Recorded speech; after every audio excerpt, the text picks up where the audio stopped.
the great lesson is don't let what's going on program you. In fact, it's a good point to bring out right now because of this pandemic that's going on. We must not let this program us.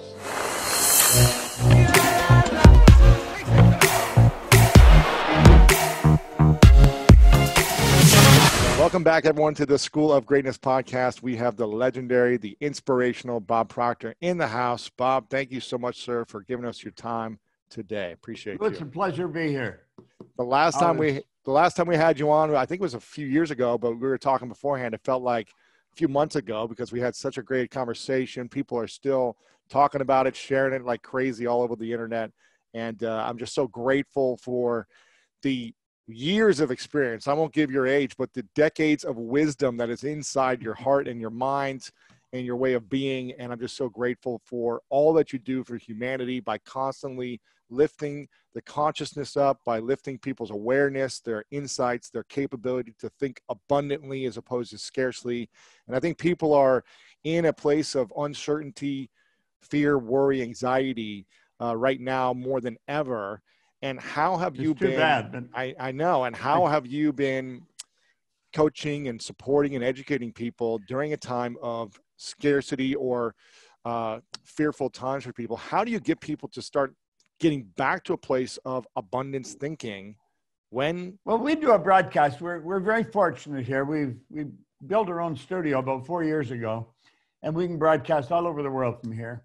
And so I've been doing the odd broadcast at least once a week. Good News by Bob Proctor, and trying to help people become aware that although you cannot change conditions or circumstance, you don't have to let them control you.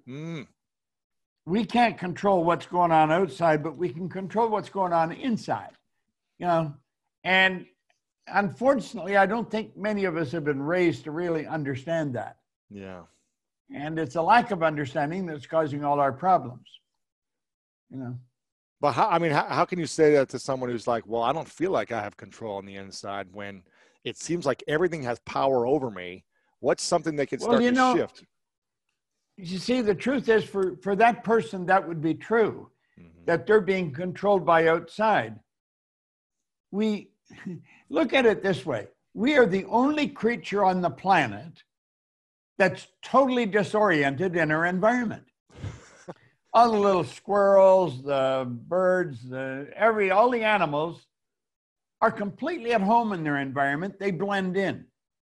You and I are totally disoriented in our environment. We've been given the mental faculties to create our own environment. However, we go right through school and we've never learned that. We have higher faculties, and the average person has no knowledge of how to operate with them, how to develop them. We have perception, the will, reason, imagination, memory, and intuition. Now, those mental faculties, they're not just words. They're actually mental faculties that we can use to take control over our world and to create the environment that we want. But unfortunately, we grow up, we don't know that. We've been raised to live through by what we see, hear, smell, taste, and touch, our physical senses. And we've been raised to be controlled by what's going on outside. As little kids, will you listen to what I'm telling you? Will you look at this? And so it's all outside. We get our report card, and that tells us what kind of student we are. But it really tells us where our mind was at for a few minutes 3 weeks ago. Got nothing to do with who we are. So I think we're raised in ignorance, actually. There's a very small percentage of the population that have a reasonably clear understanding of who they are and what they're capable of doing. But the ones that do are in the minority. Our whole company has been dedicated to teaching that to people for the last 50 some years. Powerful. You talked about the 5 faculties, the 5 mental faculties, and I even touched on this briefly in our previous interview. But I'm curious. Yeah. I have a new question for you. Which of the faculties typically is the hardest to, I guess, master or become efficient in, to use to your advantage in a positive way, and which is the one that you feel like hurts us the most when we don't master? Well, I think reason is probably It's the one that's spoken about by almost all the great leaders. Yeah. They've all been complete unanimous agreement that we become what we think about. It's our reasoning factor that enables us to think.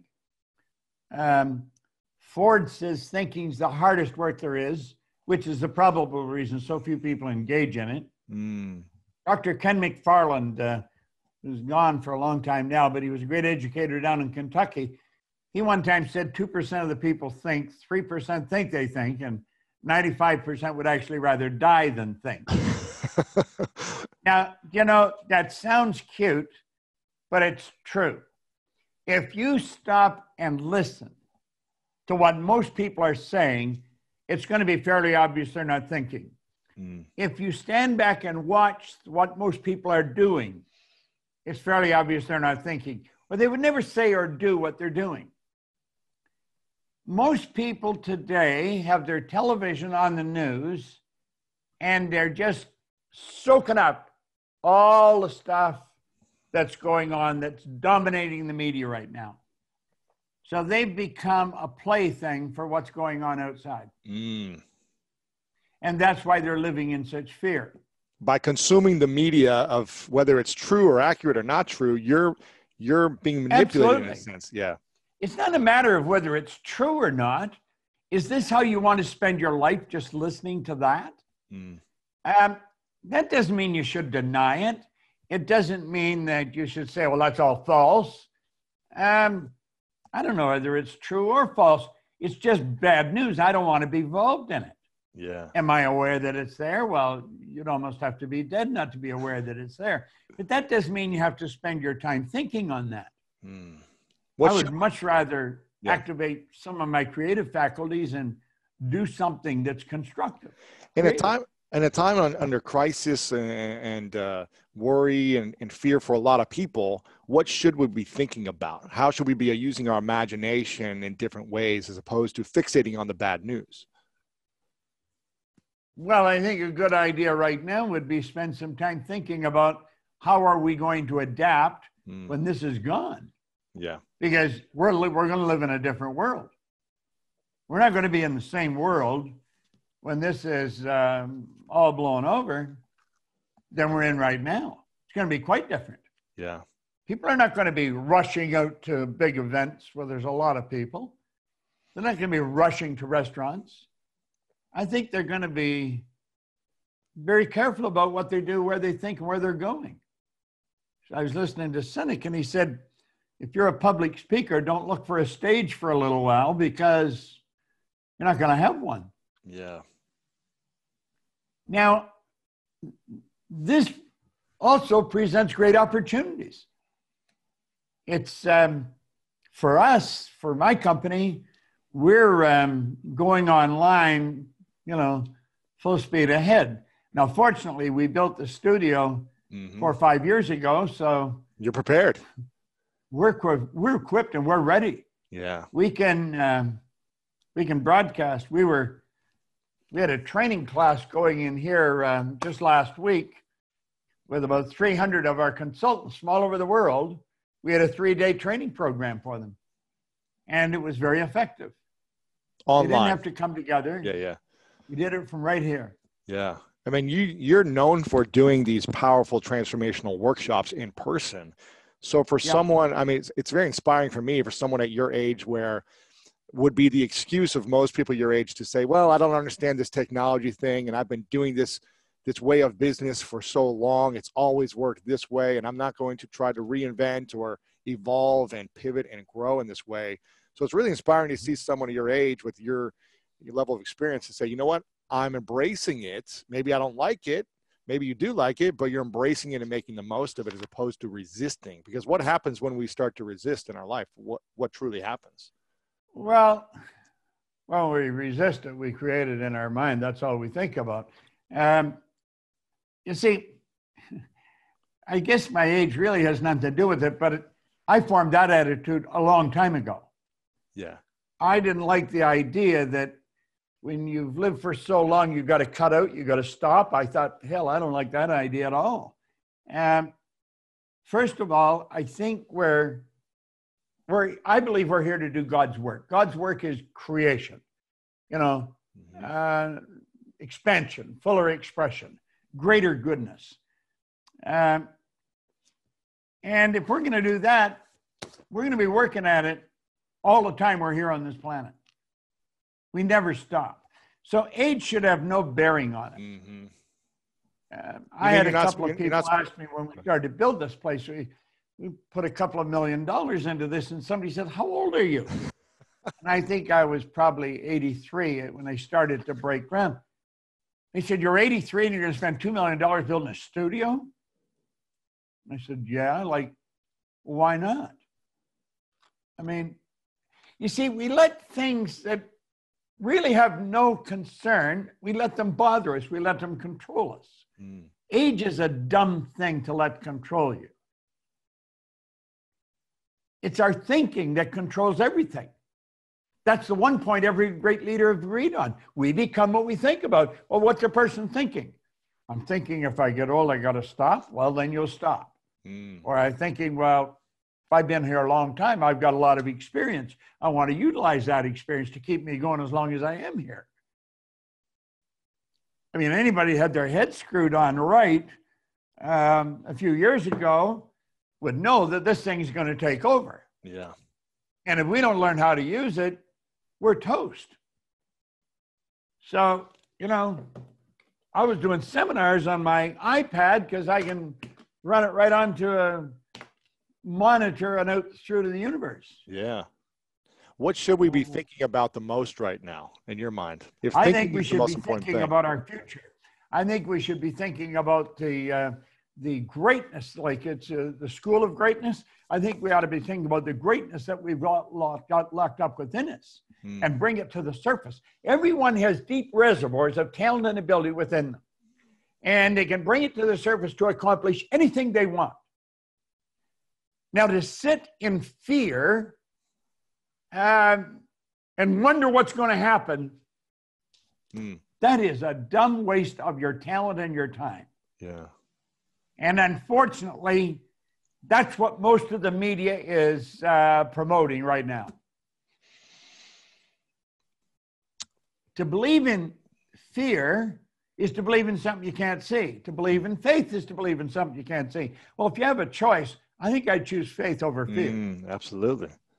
I think I believe where I can really see something happen. I believe we're going to have a phenomenal year in our company. Wow. In fact, I have a business partner, Sandy Gallagher, and a very bright lady, was a securities attorney prior to joining us. She ran a program this morning for our entire company. We have about 70 people in the company. She was teaching masterminding to them all and saying how this is important, that every one of us get involved in this, that we learn the basics of masterminding, that Napoleon Hill brought to the world, let's say, way back in the 30s. Mm-hmm. Now, I think that's what we should be teaching people. Sandy was on the right track there. So I think we ought to be thinking about what we're going to build. How big are we going to do it? Where are we going to do it? When are we going to start? Our goals have not changed. They're very big. They're very ambitious. And we're not letting this virus slow us down one bit. Yeah. As a matter of fact, we're trying to figure out how can we use this to speed it up. Mm-hmm. There you go. It's here and you can't get rid of it. Use it to your advantage. Yeah. There is a way we can use it to our advantage. People are more dependent upon the phone. I've got a computer here. They're dependent on their phone, their computer, more than they've ever been. We can reach them anywhere in the world through those mediums. Mm-hmm. Yeah, use them to your advantage. You talked about fear for a second. I'm curious, when we live in a state of fear, what does that do to us? And the second part to this, when we feel that fear and we become aware of it, what should we be thinking or doing or acting on in order to shift into a more positive state? That is one hell of a good question. And it's a question most people are not able to answer. First of all, the cause of fear is ignorance. That is the cause of fear. And so if you follow the ignorance, It doesn't start out as fear. The ignorance starts out in a conscious level as doubt and worry. Mm-hmm. That's on a conscious level. We're doubting or we're worrying. Then we take whatever image comes into our consciousness of the doubt and the worry, and we turn it over to our emotional mind. That's what causes the fear. Well, that fear then has to be expressed through the body, through the only instrument it can be expressed through, our physical body. It sets up a vibration known as anxiety. Mm-hmm. Anxiety is not expressed. Anxiety becomes suppressed. Ooh. We suppress it. And the suppression then turns to depression, which turns to disease, which turns to decay. You see, you're talking about a track a person gets on. It's a very negative track. It's ignorance, doubt, worry, fear, anxiety, suppression, depression, disease, disintegration. Now, the polar opposite of all that, the opposite of ignorance is knowledge. Mm. There's only one way to get to knowledge, and that is to study. Mm. Now, unfortunately, school didn't do the job that it was designed to do for most of us. Mm-hmm. School should teach us to love to study. Mm. Not to dread studying and homework and tests. They should teach us to love it. Yeah. Because study leads to the opposite of doubt and worry, which is understanding. See, it's study that leads to understanding. We understand how to handle the fear. It's understanding that enables us to cause us to understand where the fear starts. The understanding, then we want to say, what do we understand? We want to understand this whole universe operates by law. One of the laws is the law of opposite. The opposite of doubt and worry is understanding. Now, if the doubt and worry leads to fear, what's understanding leads to? Understanding leads to faith. The faith leads to expression, well-being, and expression. It's not depression. It's not suppression. It's not anxiety. The faith leads to well-being. The well-being then is expression, acceleration, because we're at ease. There's not disease. So you're dealing with polar opposites. There's two different sides to things. And when we understand that, our world starts to change. It's by understanding that we learn how to deal with these pandemics when they hit. Mm-hmm. And they will hit. There will be others. There always has been, all down through history. If you look back, there's been things like this happen in the past. And unfortunately, the masses are sort of paralyzed by it. Yeah. And as a people, we add to that paralysis by feeding them more of what scares them. What we should be doing is helping them understand what the hell's going on. Why do we do that as people? Why do we feed people more of what scares them as opposed to what you and I do, which is try to be what people want. That's what they buy. People don't buy good news. People buy bad news.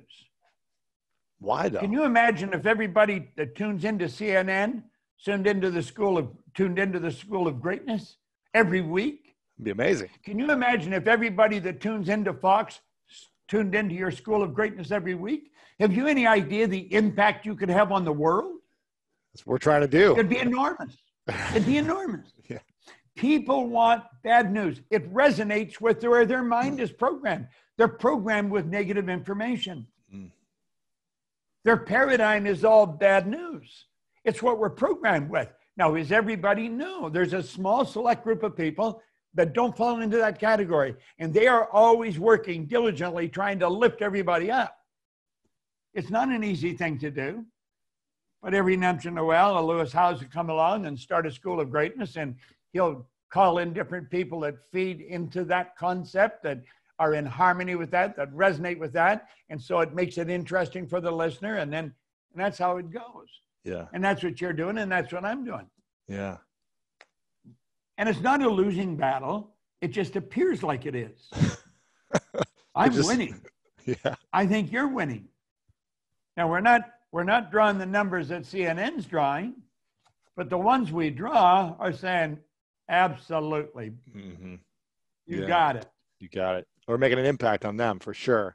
I'm curious. We are. I want to ask you more about self-doubt, because this is something I've been fascinated with for the last few years, as I spent most of my life dealing with trying to understand how to overcome doubting myself and achieve the sports goals, business goals, relationship goals that I had throughout my younger years. And I became obsessed with learning how to eliminate doubt. And I've been researching this more and just trying to learn from people like yourself on how you have dealt with self-doubt over the years, and how you think anyone who feels like they're doubting themselves, what can they do to go from doubt into confidence? What do you think is the path? Okay, that's a good question. It ties in with the previous question you asked. What do we do with fear? Fear comes from the doubt. So the doubt becomes the cause of the fear, which is the cause of the anxiety, etc. The doubt is the cause, fear is the effect. What is the polar opposite to doubt? Understanding. It's understanding.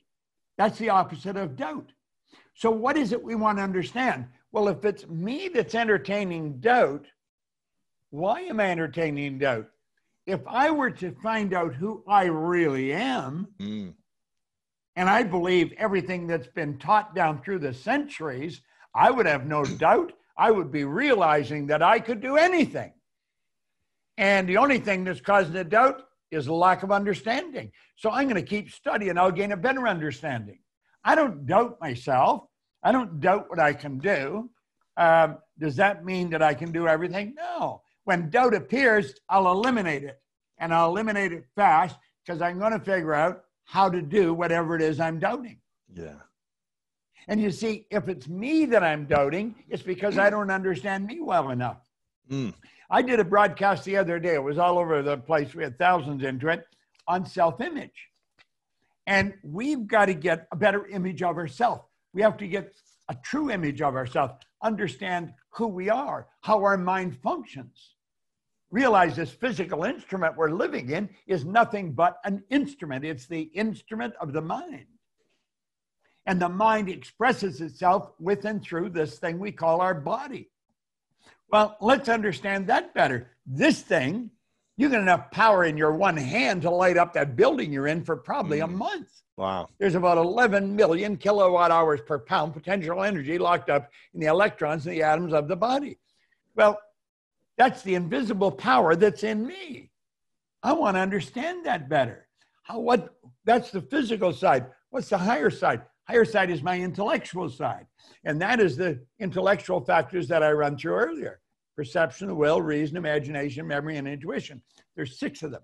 And as I understand those more, as I understand my intellectual factors, I'm using the things and I'm utilizing and developing the things that separate me from all the rest of the animal kingdom of which I'm a part. Then I can tap into the spiritual essence of who I am, because we're spiritual beings. And that's where the greatness lies.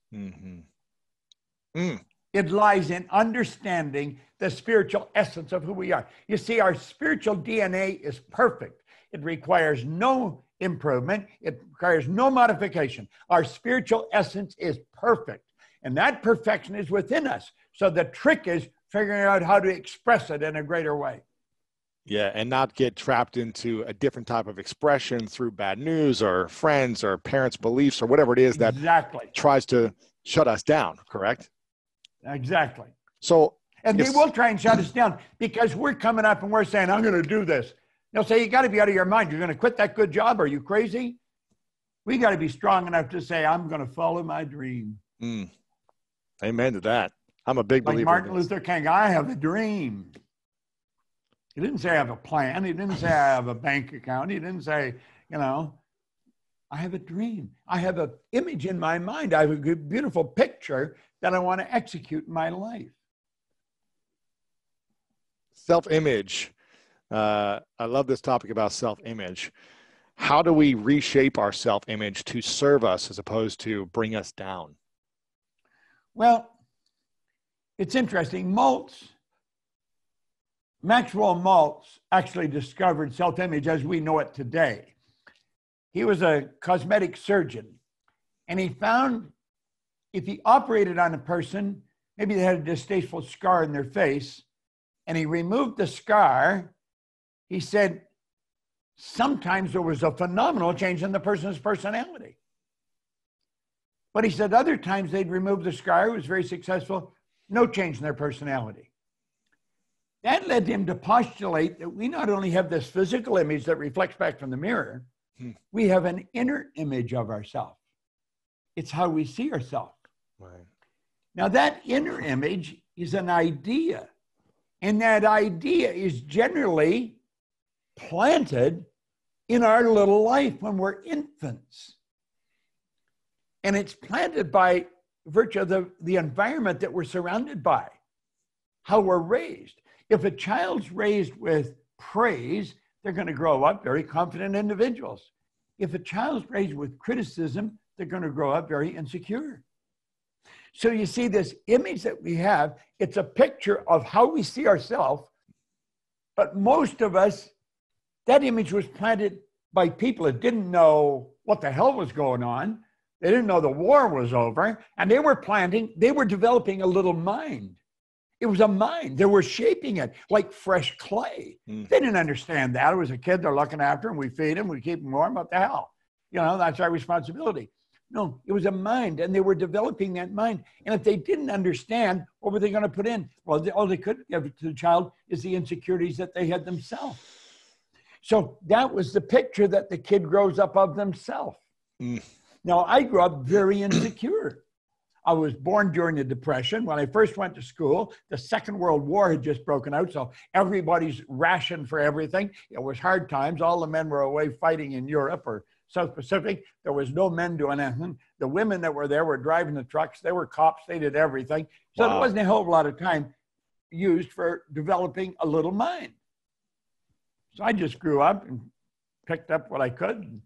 I grew up very insecure. It wasn't until I met a man that gave me this book and gave me some damn good instruction that I started to pay attention to who I was. And I have never stopped being fascinated with studying me. Yeah. I am the most fascinating subject that I've ever come across. And I have found out that you and I are exactly the same. We only appear to be different. Our physical body looks different. We choose different vocations. Some earns more or less than the other. But our potential is exactly the same. We both live in a physical body. We both have these higher mental faculties. We're both spiritual beings. We both draw on an infinite source of supply. We're the same. So the trick, I think, for the person that has insecurities, that hasn't got the strongest image they want, they should find a damn good mentor. That's what changed my life. That's what the School of Greatness is for doing for people that are tuning into it on a regular basis. Because I don't think you have any schlocks on here. I don't think you have people coming on here who don't know what the hell they're talking about. I don't think you have people come on here just to make a noise. I think you come on to pick the best of their mind. You're going to pick their mind for their listening audience. You got a big name out there. So, it's a lot of people listen to you. Pay attention. So, and that's why, because you're giving them the right information. So as we start to gather this information about ourselves, our image starts to change. And I started to see, I'm not this skinny kid that doesn't know what the hell's happening, that did poorly in school. I'm a spiritual being. I have a marvelous mind. I can think. If I can imagine it, I can hold it in my hand. I can do anything that I want. I've got a little book here. This is a little book I've been studying. What's that called? This is the book The Secret was based on. This is the original. What's it called? Science of Getting Rich. Science of Getting Rich. Wallace D. Wattles. In fact, we're going to be teaching that online. I think starts the 1st of May. We have hundreds of people registered, and we're going to be teaching it online. Science of Getting Rich. It's a wonderful book. I will have it sent. I'll have a book sent to you. Oh, thank you, sir. Appreciate it. Yeah. But now I've had this book for a long time. I just keep reading it. Think and Grow Rich. I keep reading. And all the books behind me. I got thousands of books. I am absolutely fascinated with studying who I am. And when I'm studying me, I'm studying you because we're really all the same. The only difference is in results and understanding. What's the thing that you still want to learn and understand that you feel like, you know what, I haven't fully grasped this concept or idea, and I really want to get to another level? Well, I'm always wanting to get to another level. Hopefully, I'm at a higher level today than I was yesterday. I'm in here around 5:30 every morning studying. Wow. That's how I start my day here. Well, you see, there is no end to the growth. You always want to grow. So you're created in God's image. Now, there's a problem with this. Because we're raised on our physical senses, we grow up, and what we've done is had God created in our image, in our mind. Not that we're creating God's image.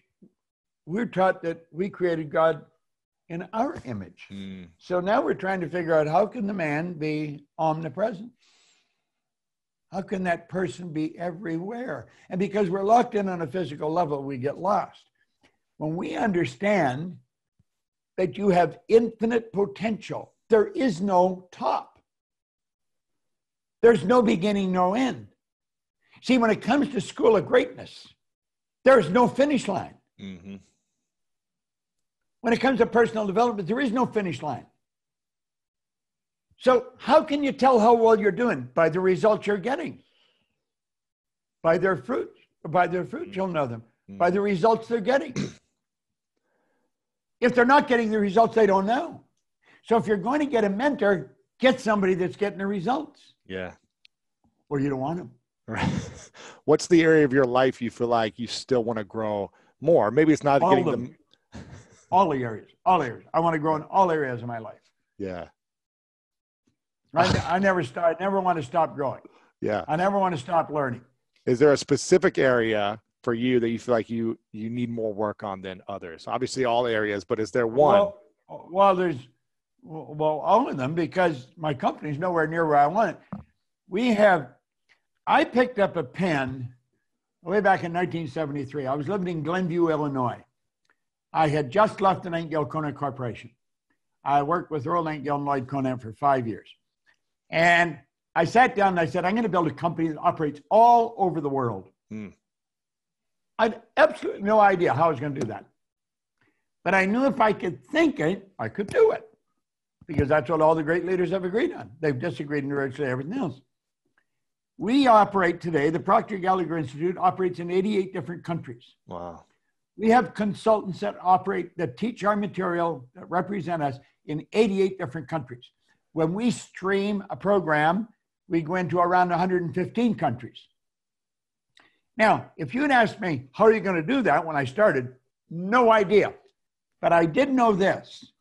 If you set a goal and you know how to do it, the goal probably isn't any good. Ooh. It probably isn't any good. Wow. Because if you know how to do it, you're going to go sideways. It's a repeat performance. Wow. You got to go after something you have absolutely no idea how you're going to do it. Now, I've had the good fortune of working with Edmund Hillary. He was a beekeeper from Auckland, New Zealand. He was the first man to climb Mount Everest. He went there in 51 and he failed. He went back in 52 and he failed. But in 1953, he and Tenzing Norgay stood on top of the mountain. But he couldn't tell you till after he got there how he was going to do it. And nobody could tell him because nobody had ever done it. Wow. So the trick, pick a goal that you really want, but you have no idea how to do it. Now, there's got to be a big learning curve there, and I'm still learning.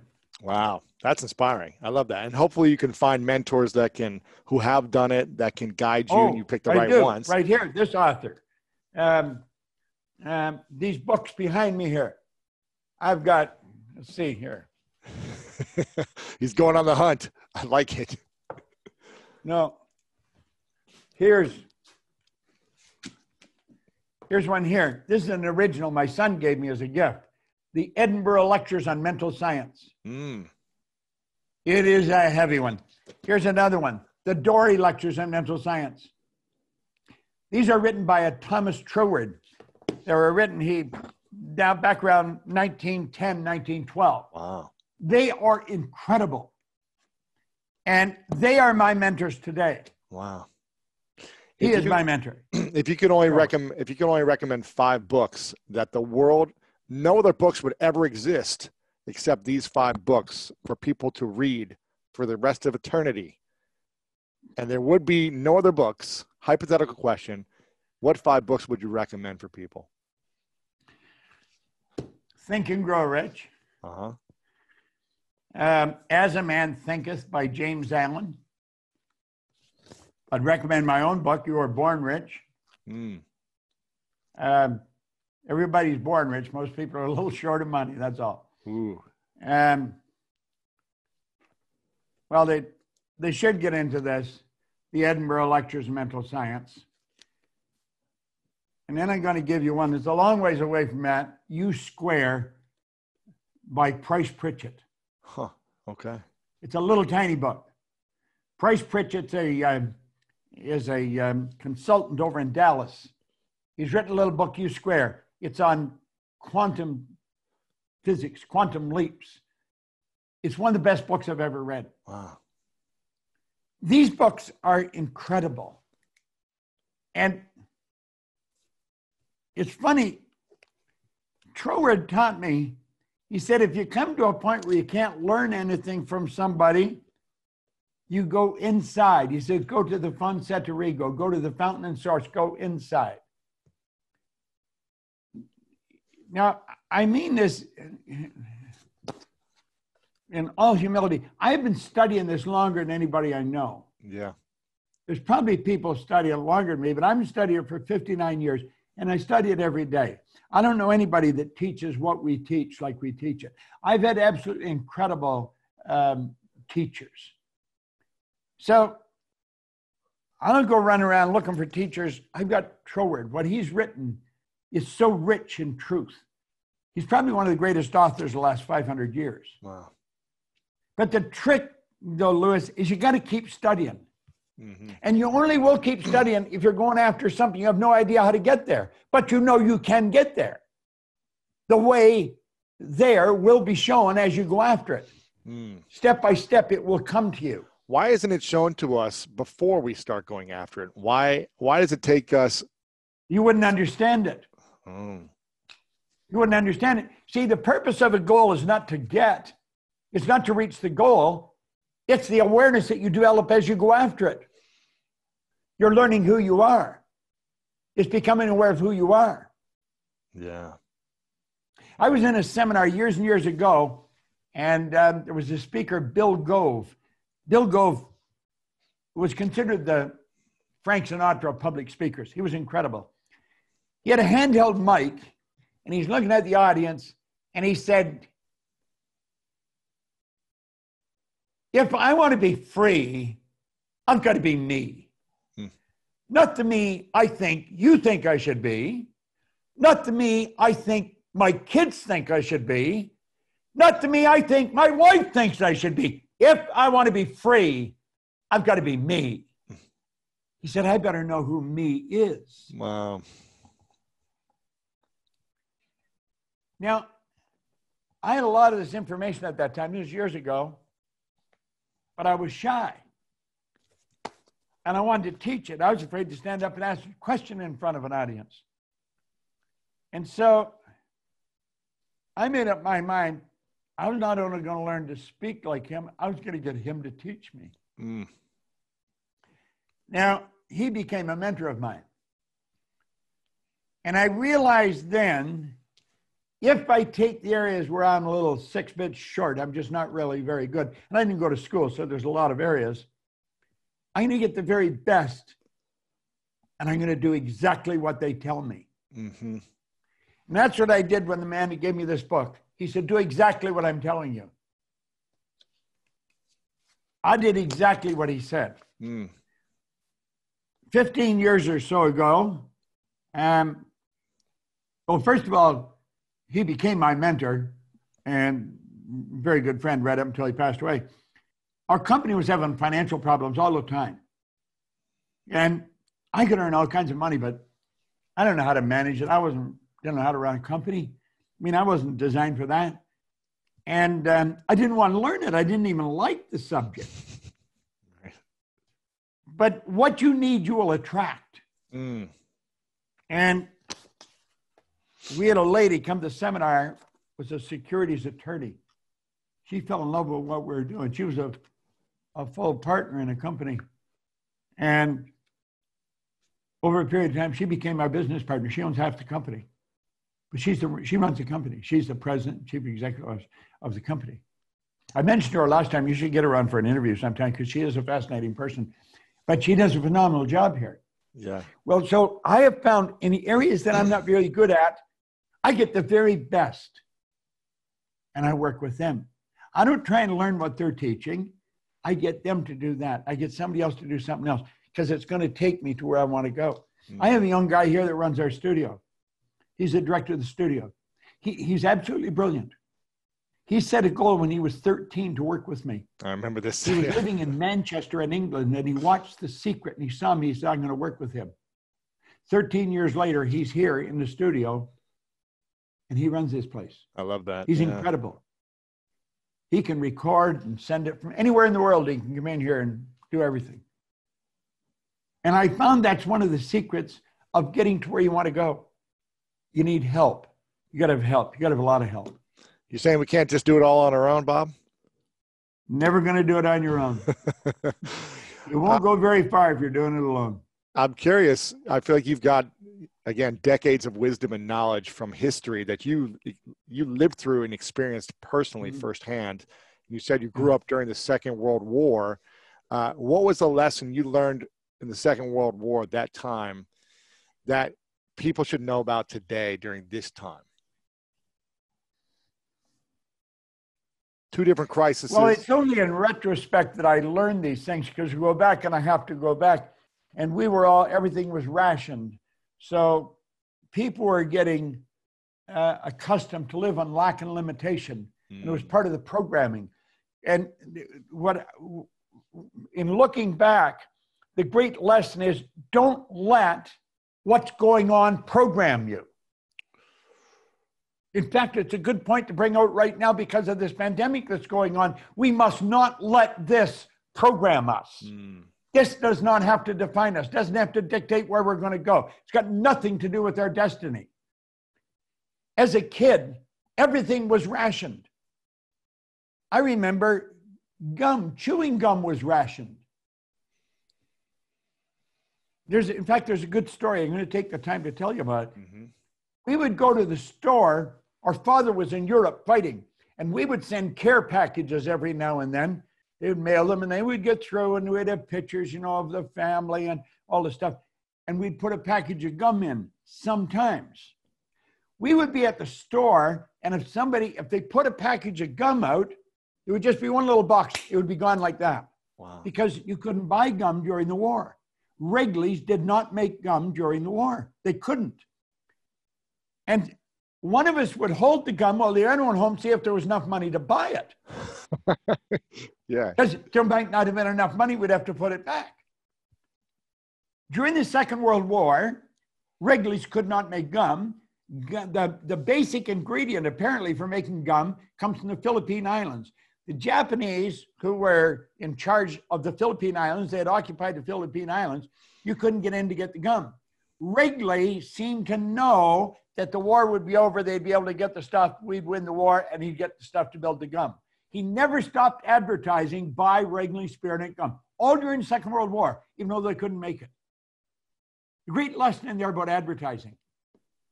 People wouldn't believe that lived through the Second World War, wouldn't believe that they couldn't make gum then. Because he just kept enough and he'd leak a little bit out every now and then to different places. Wow. Great lesson in advertising there. Wow. It's kind of like... but I think the greatest lesson that I've learned is looking back. My mother, God bless her, she was a special woman.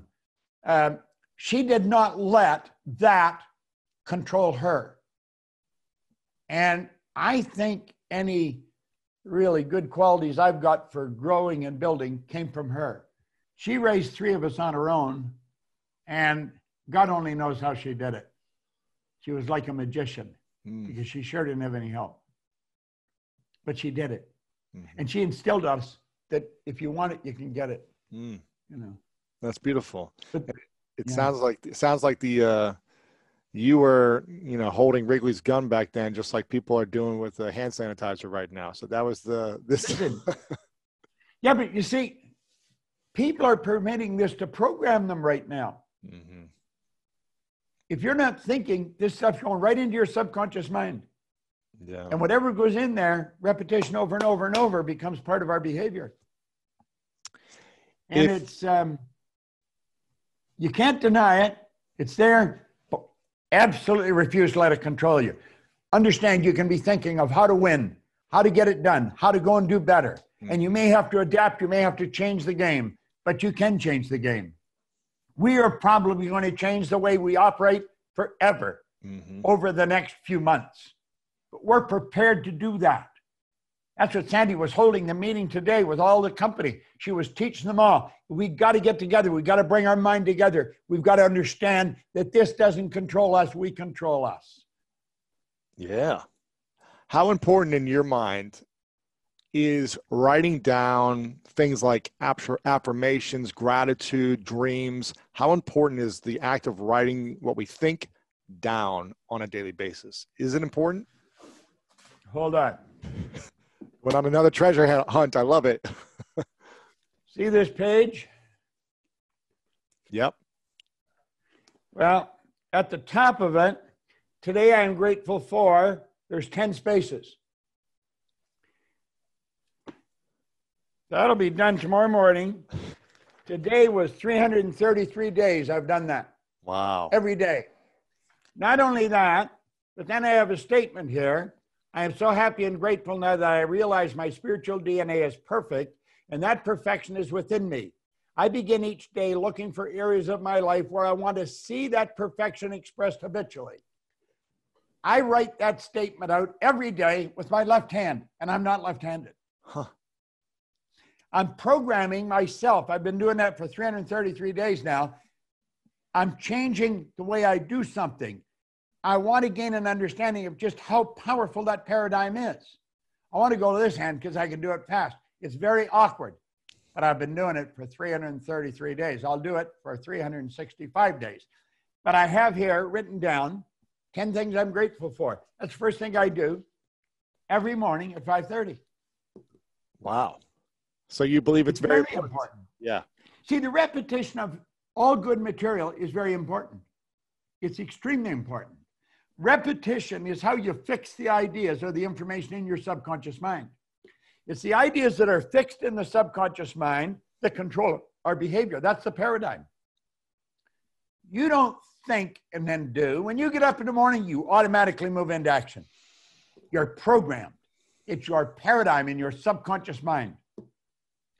What people hear on the School of Greatness, when they tune into this, they're going to hear great ideas, most of which they probably don't do. If they would hear one and say, that is one hell of a good idea, I am going to do that. They should write it down and then write it out as an affirmation. I'm so happy and grateful now that I and do it every day. Write it out every day until you see yourself automatically doing it. See, they're not going to do everything they hear on here.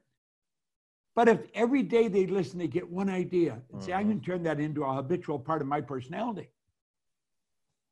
They're going to end up really a big winner. That's where greatness comes from. Yeah. I think I might have told you last time I was with you that Robert Russell was a great author. He said, there's no secret to greatness. He said, it's simply doing little things in a great way every day. I love that. That's the School of Greatness. Just do little things in a great way every day. What's the thing that you wish you would have started doing sooner, that habitual habit, 10 years ago, 30 years ago, 40 years ago, that you just started doing in the last 5 years, that you're like, man, I wish I would have done this as my routine 10, 20, 30 years ago? I wished I had got really good financial guidance and listened to it when I first started. Yeah. Did you make some bad I didn't do that. Yeah. You see, there's no sin in not knowing how to do something. The sin is in keep doing it wrong. Don't follow people's advice.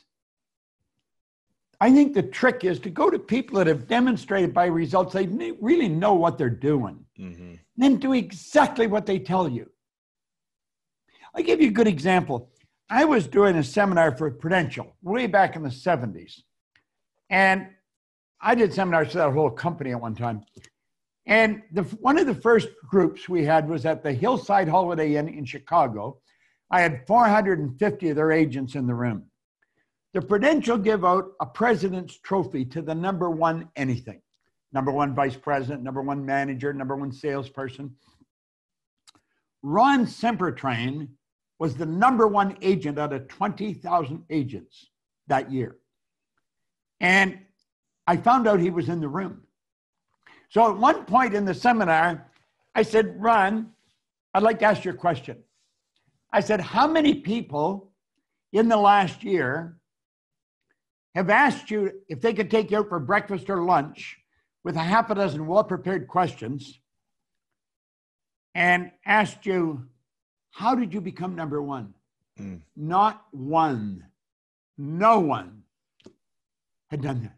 And I thought, wow. Well, you know, I use that as an example. I think I was guilty of that for a long time. Yeah. I was really guilty because I kept losing. I did nothing right. I couldn't go anywhere, do anything. And then I met a man who gave me Think and Grow Rich, Ray Stanford.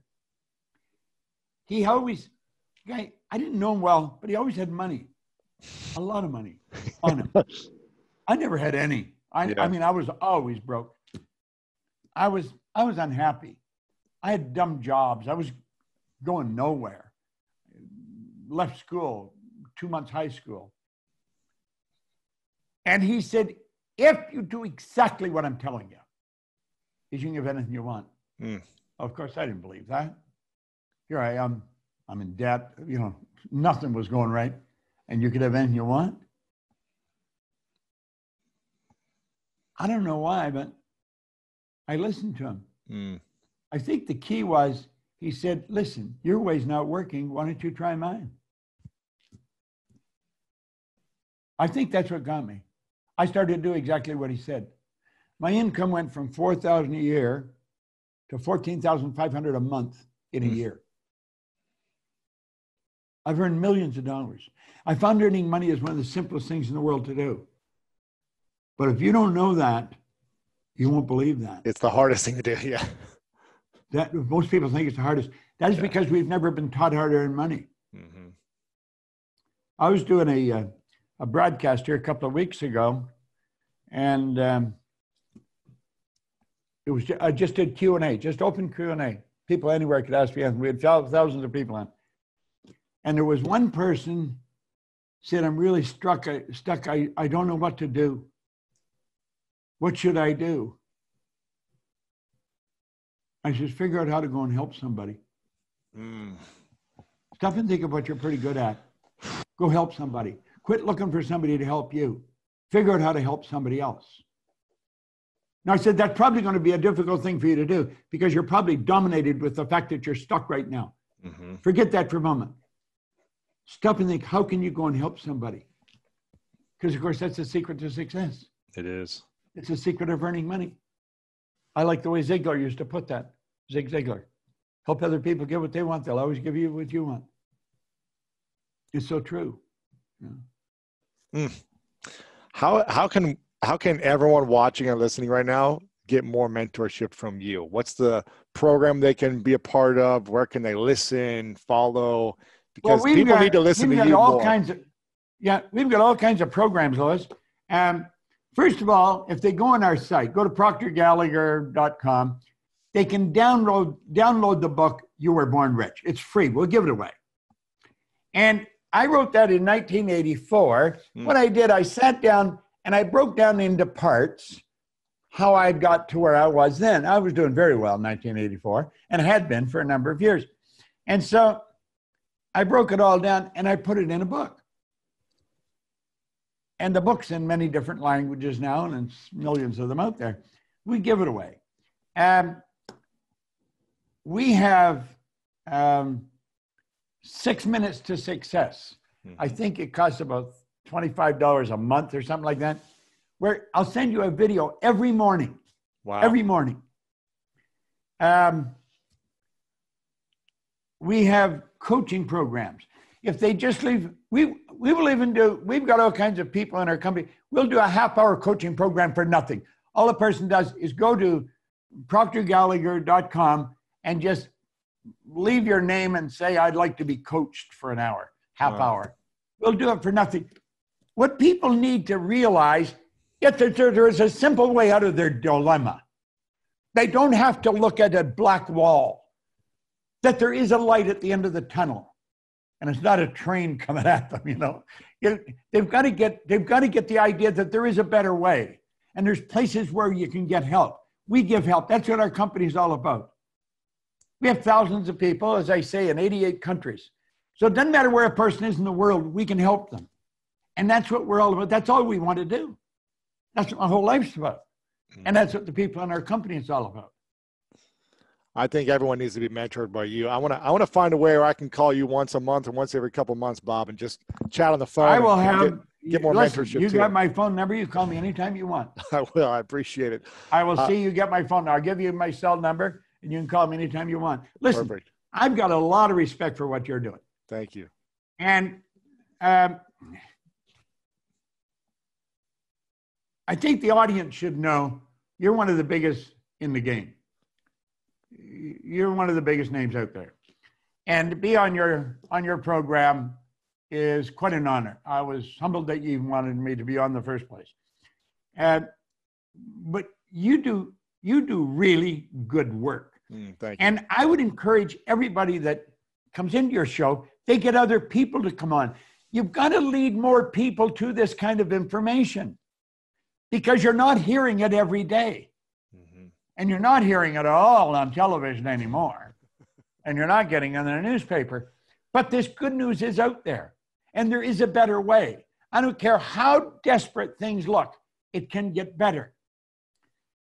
Ralph Waldo Trine wrote a great book, In Tune with the Infinite. And in that book, he said, nothing is good or bad except our thinking makes it so. Everything just is. We make it good or bad through our thinking. I don't care what it is. We make it good or bad through our thinking. Michael Beckwith, who's a dear friend and very wise individual, he said something interesting that we could apply to this, what's going on in our world today. He said, when anything happens, there's a 3-step approach to it. Number 1, I don't care what happens to you. It is what it is, accept it. It's either going to control you or you're going to control it. Number 2, harvest the good. There's good in everything. I love the term harvest the good. It seems to see a farmer out there harvesting the good. And number 3, forgive all the rest. It is what it is, accept it. It's going to control you or you'll control it. Harvest the good and forgive all the rest. And I think that's what we got to start doing. We got to get more into this. We got to lead other people into it, help other people understand it. There is a way. I always say when a guy that was losing, as badly as I was really losing, when they can turn out and win. And at 86, I've got as much energy as most people 36. And no intentions of slowing down. I mean, why would I want to do that? And if I can win, anybody can win. I think that's why I'm effective at what I do, because I came from such a horrible place and started winning. Life is good. And I think it's a great trip and we should enjoy every step of it. But we only do that when we learn to use our higher faculties. I'm going to run through them once more. Yes, please. Perception, the will, reason, imagination, memory, and intuition. Your perception is how you see things. I love the way, I'm drawing a blank on his name now, a good friend used to say, when you change the way you look at something, what you look at changes. Mm-hmm. It's true. Yeah. The will,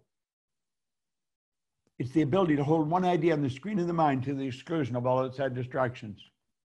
Memory, there's no such thing as a bad memory. Everybody's got a perfect memory. Reason, it's what gives you the ability to think. That enables you to just pluck stuff out of the ether, spirit, and turn it into a thought. Imagination. Anything you can hold in your head, you can hold in your hand. If you can see it in here, you can turn it into results. What we're doing right now is nothing but the expression of somebody's imagination. The fact we're communicating with the thousands of people right now, the way we are, it's the manifestation of somebody's imagination. And the intuition. Intuition is that higher faculty that picks up energy and reads it. It's a psychic ability. It's phenomenal. I have a very highly tuned in intuitive factor. Not by accident, by design. I developed it. Anybody can. You pick up the vibration. It's your intuition. Intuition never lies. It's spirit talking to you. And every time I get to sit down with Bob Proctor, I'm always taking notes. So make sure you guys have your pen and paper out. You're taking notes like I am, because that's how you learn to remember better, is by receiving the information from the great mentors and then applying it into paper and repeating it over and over, like you said. Bob, you're such a gift and an inspiration to so many of us. Thank you for speaking light and wisdom into us. Thank you for reminding us of our greatness and for giving us these tools, recommendations. If you guys are enjoying this and you found some value, make sure to share this with your friends online. Tag Bob as well. I think Proctor Gallagher, is that your Instagram and social media? Yeah, it's Proctor Gallagher. If they go Bob Proctor, they'll find me. Yeah. Make sure you tag Bob, follow him, go to the website, get the book. You're giving away for free, I think, other stuff, other free content. You were born coaching. rich. You get mentorship on there. You can sign up for the other programs. You're an inspiration, Bob, and I hope you're around for another 86 years, my friend. So thank you for Me too. all your goodness, all the greatness you bring to people, and I'm so grateful for you, my friend. Louis, my pleasure. Thank you for having me on. What's up, School of Greatness family? I hope you enjoyed this interview with Bob Proctor. Such a brilliant mind. Leave a comment below and click the subscribe button right now if you did. And if you want to learn how to unlock the power of your mind even more, check out this interview right here with Dr. Joe Dispenza. As always, appreciate you, and I'll see you in this next video. If you're analyzing your life within some disturbing emotion, you're going to make your brain worse.